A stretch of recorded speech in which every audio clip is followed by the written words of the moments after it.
Syekh Kiai Mukhoyim hidup pada abad 18 di masa transisi kekuasaan lokal dengan meningkatnya pengaruh kolonial Belanda. Beliau berasal dari keluarga ulama, sebuah tradisi yang kuat dalam keilmuan agama Islam.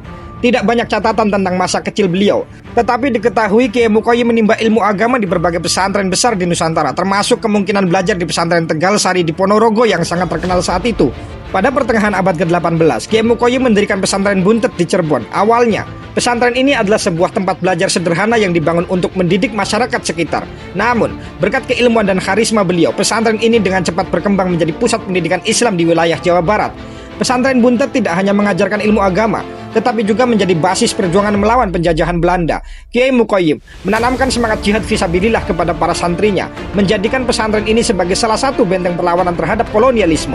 Selain mendidik santri, Kiai Mukhoyim juga aktif dalam perjuangan melawan penjajahan. Beliau dikenal sebagai ulama yang mampu menyatukan kekuatan spiritual dan fisik dalam perlawanan. Pesantren Buntet menjadi tempat strategis untuk mengatur strategi perlawanan, bekerja sama dengan tokoh-tokoh lain di Cirebon dan sekitarnya. Kolonial Belanda menganggap pesantren Buntet sebagai ancaman besar. Namun, berkat keteguhan Kiai Mukhoyim dan pengikutnya, pesantren ini terus bertahan dan menjadi simbol perjuangan umat Islam melawan penindasan. Kiai Mukhoyim wafat pada akhir abad ke-18, namun warisan beliau terus hidup. Pesantren Buntet berkembang menjadi salah satu pesantren tertua dan paling berpengaruh di Indonesia.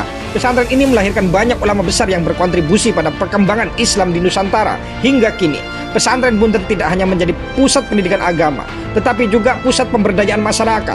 Semangat perjuangan dan keilmuan yang diwariskan oleh Kiai Mukhoyim menjadi inspirasi bagi generasi penerus. Syekh Kiai Mukhoyim adalah bukti perjuangan tidak selalu dilakukan dengan senjata. Melalui pendidikan dan dakwah, beliau membangun generasi muslim yang tangguh dalam keimanan dan berani dalam melawan ketidakadilan. Pesantren Buntet adalah bukti nyata dari warisan perjuangan beliau. Mari kita terus mengingat perjuangan beliau dan menjadikan semangatnya sebagai inspirasi dalam membangun bangsa.